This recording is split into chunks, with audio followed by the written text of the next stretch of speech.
Welcome to In a Prosecco, the podcast that raises a glass to moms who are transitioning from empty nester into the next beautiful phase of life as a free bird.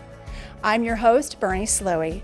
I'm a mother of two sons who have grown and flown, and I'm also a former corporate executive, filmmaker, writer, speaker, and entrepreneur who has helped women transfer into their authentic selves to uncork their infinite sparkling possibilities.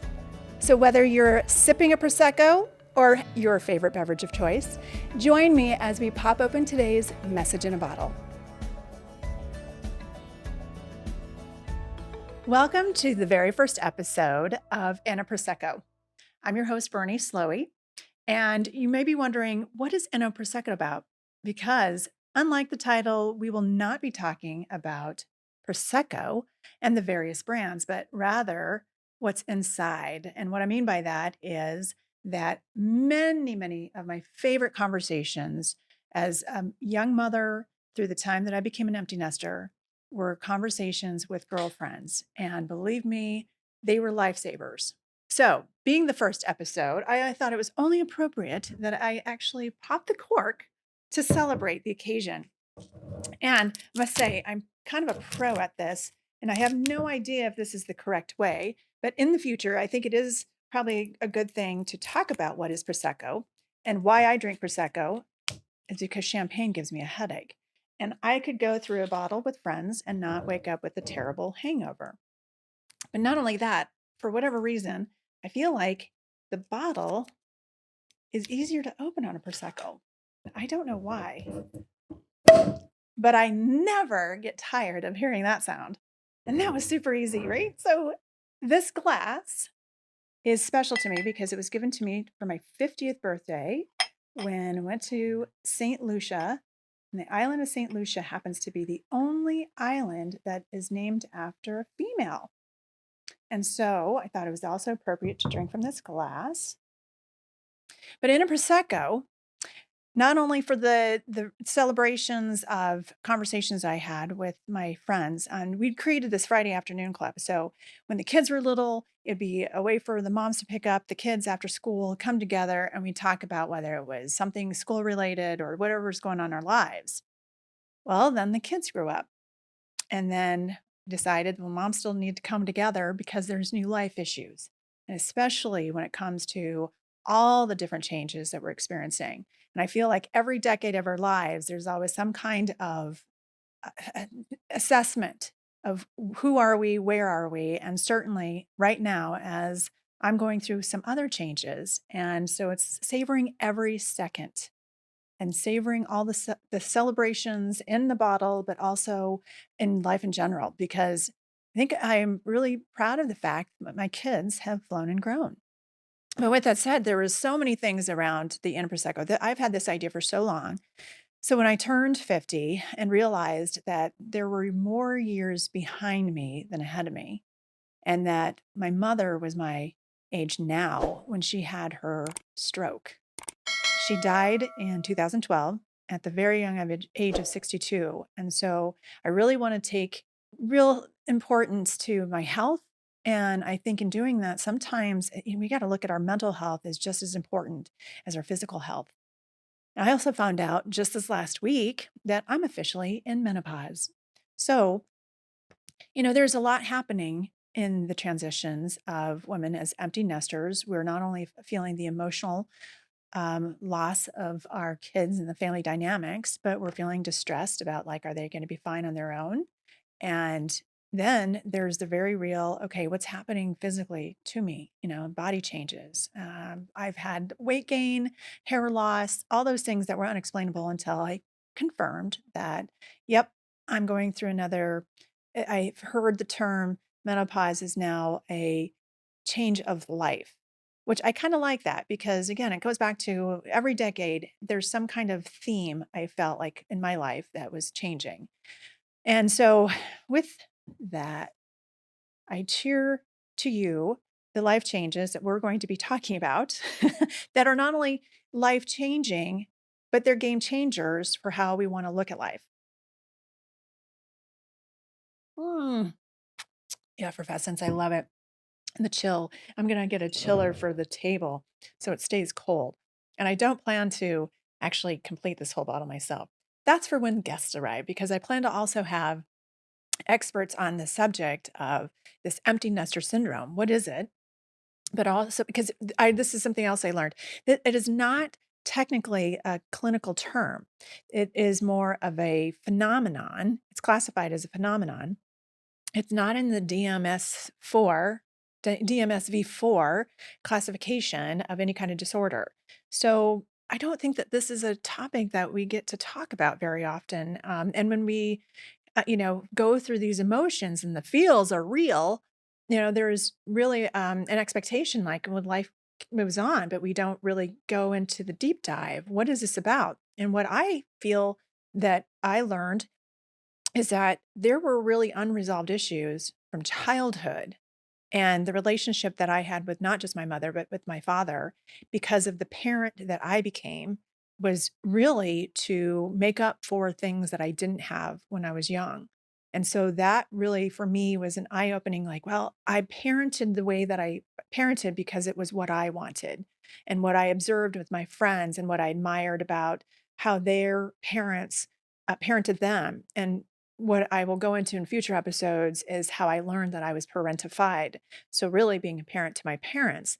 So, when I had my own children, by the way, I didn't think I was even going to have children. I really thought I was going to tie my tubes at 18 because I'm the oldest, also. And so I was always babysitting and thought, I'm never going to have kids because then I have to be tied up for, having to watch my kids. But really, what I didn't realize, again, even that time, like, I didn't want to mess up anybody else's life.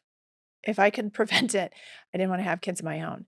Then when I met my husband and I saw how he took care of his dog, but then we babysat a friend's puppy, and I saw how good he was with the puppy, that I was like, if he's that good with dogs, I wonder how he would be with it as a dad. It sounds ridiculous, but it was a measurement for me as far as someone who was very nurturing, and that's what I wanted to have, as a father and a partner if I was ever gonna have kids. So, I think we've done a pretty good job. We'll go into some of the, dissecting each stage of even with the kids, when they're born and getting ready for becoming a parent and juggling life with work and career. And then finances are a real issue as well as those things change. And also as the dynamics of the family changing and from middle school or from elementary school to middle school through high school to the time that whether their next path is college or whether their path is to go to the military or a trade or taking a gap year or whatever it is, what I appreciate having these conversations with my girlfriends was very much about the support needed to not just be about our role as mom, as parent, but it's really important to turn that spotlight and attention for all the energy that we've poured into our families and our kids to actually give us nourishment and put that spotlight back on ourselves. So, really, this is permission to say it's okay to start looking at ourselves in the mirror and where are we in our life now? And how do we want to take that mindset from empty nester, filling whatever that void is, so that we can really fly as free birds and living fully with zest and being on purpose to do whatever what it is in our next chapter of a career, next chapter of a hobby, to live life fully and with our life purpose. Cheers to that. Mm. So now we're understanding a little bit of inner prosecco. The thing I think about with inner prosecco and how I would love to see the topics come in from the audience as well. So if you have any ideas that we don't cover, because I plan on having the experts come in, but also other moms with their inspirational stories and what they've done with their next chapter. When interestingly, our kids went through COVID. My youngest didn't, or my oldest went off to college. So he was at a freshman in Colorado, and my youngest was still at home, and COVID hit, and my youngest, who is in his senior year, does not get a graduation, did not get to have prom. And so some of those things changed and shifted for he and his peers, so that when he decided to go off to college, things were different. And I think there was a resilience that these awesome kids had to overcome the ceremonies that were very traditional. And so things not only shifted in their life experience, um, that also as a nation, as the world went through this pandemic change, I realized that the kids really don't go away. We have this empty nester feel like, oh, the kids are grown and flown. Well, my oldest had to come back from college. And then my youngest probably was thrilled that his big brother was home because with my two sons that are just a year apart, they actually had more time together. And the feels that I had with the oldest son going away and then returning home, it was one of those, okay, now we're all back in the same house again. So it wasn't really until my youngest went off to college that I felt the true feelings of that syndrome of the loss and distress. And even though, I mean, I was sad, but I didn't feel lonely because I did have my network of friends still coming together and talking about all the challenges. But recognizing that I needed to still focus on me. So when I had left my 20-year banking career, and became the class mom and focused on the kids a lot. I was really I can't remember who told me that it sounds like you're a work at home mom because I still had to have something that was mine. So I opened up different businesses and dabbled in different things, but I really felt that my primary focus was on the kids.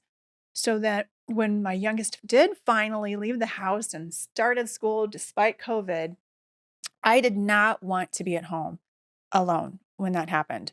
So my husband said, you've always talked about being spontaneous when we became empty nesters. So let's go somewhere. And so we did. And COVID was the ideal time to actually travel because the tickets were so cheap for flights and a lot of cancellations at resorts. And so it was easy to find flights, it was easy to book. And we came to Marco Island in Florida and spent a week where I did not want to be at home to remind myself that the kids weren't there. And going to their rooms, my oldest had moved into an apartment, so all his furniture was out of his house. My youngest, his furniture was still in his room, but it was empty and clean. And what I mean by that is it was never clean. And so everything was different. I didn't want that constant reminder. And so one of the things that I think if I'm going to do a specific episode about preparing for that time so that you know what to do and maybe some suggestions from others about steps or just things to be able to, yes, I think it's important to feel the feels, but also navigate so to cope and have like a little softer landing. So we left and we were gone for a week, and it was the best thing. I didn't want to be reminded at home and but to be away, and it felt like vacation so that when I did come home, it was, all right, now I have permission to focus on what I want to do. And some really cool things happened. My husband and I actually, we did one of those home um, delivery dinner services. And so we were actually cooking together, and I am not the cook in the house. Thankfully, he is. And so I was really more sous chef, but it was just something to like, we never did that before because all of the schedules around the kids, whether they were playing sports to practice, to go to their games or whatever the activity. And so sometimes dinners were just even so late, like at 9 or 10 o'clock. And it wasn't like the connection that, I had because I think also that is what empty nesting does for you. It really has you look at, your partner and not a chance just to reconnect on yourself, but, who's your partner without the kids?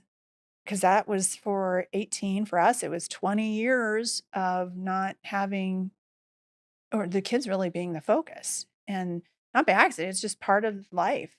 And so I think it was a way for us to like, okay, that's his passion is cooking and for me to be involved, but also to look at like, well, what are the things that really interest me now? And so I think it's so important to find hobbies and be able to identify maybe those things that you put on the shelf and to bring that back. And, it's a new era. So that we're able to not only have like podcasts to listen to, but, the social media platforms that you can go through and share ideas, but also collect ideas on what to do.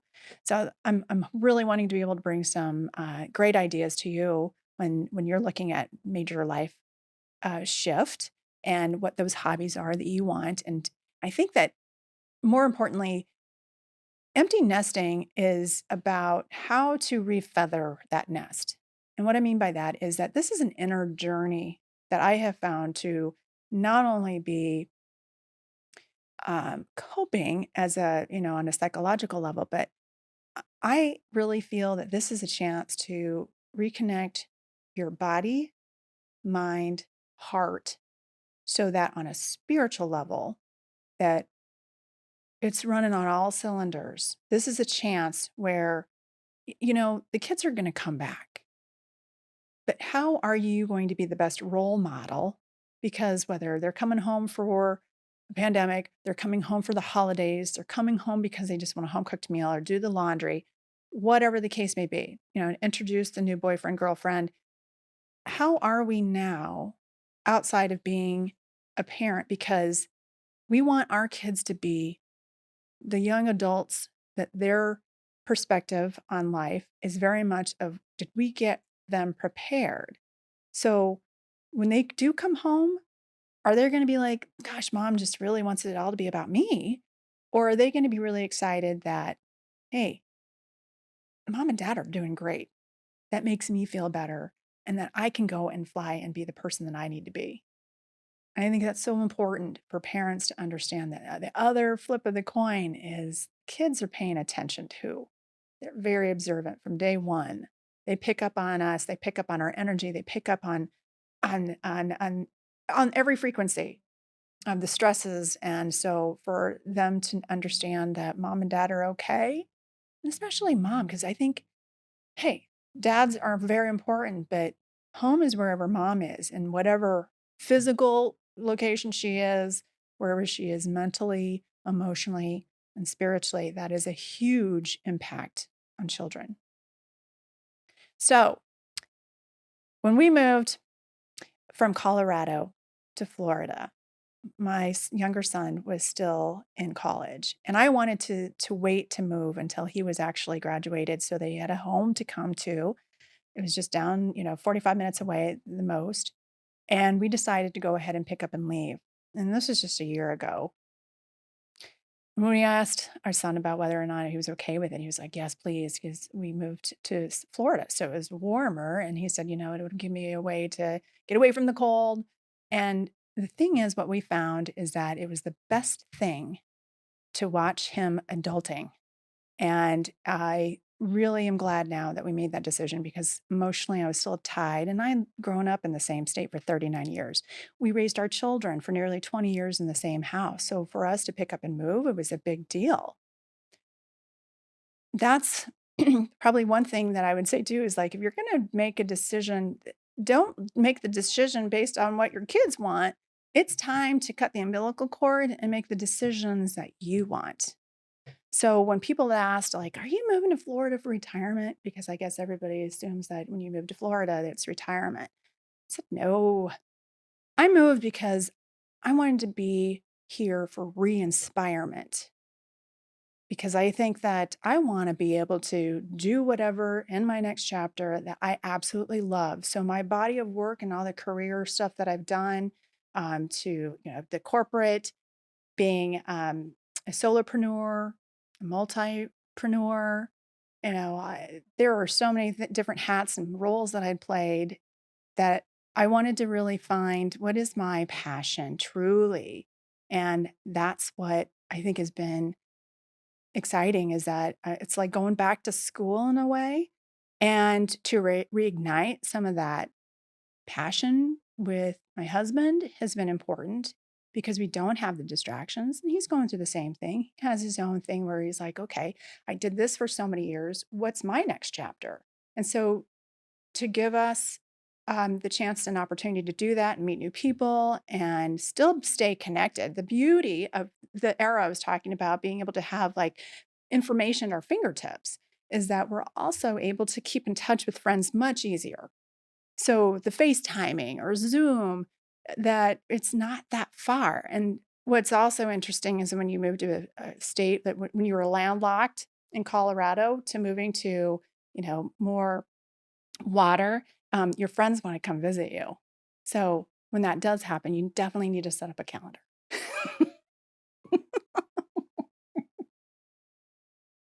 I love my friends. I want to see them.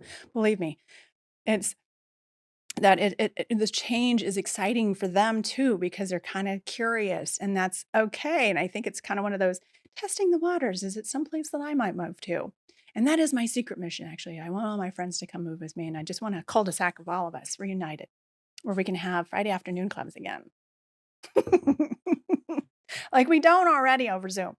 But this is the next chapter phase. I think that bringing in a Prosecco to you is my goal is that you're pouring your glass of whether it's Prosecco or your beverage of choice, a Pellegrino, a Perrier, whatever, that we're in the living room or on the patio together and having these conversations, because I know that there's a lot to explore in this. But, when I did my film project, I learned so much that life is really kind of like a movie. And so I'll talk more about the film project, but the things that I learned about the movie process is that I had the opportunity to be both behind the camera and in front of the camera. And perspective is so critical to determining your happiness in how you see the world and how you see your life and how you see yourself. So I look at re-inspirement as a formula from this movie making process.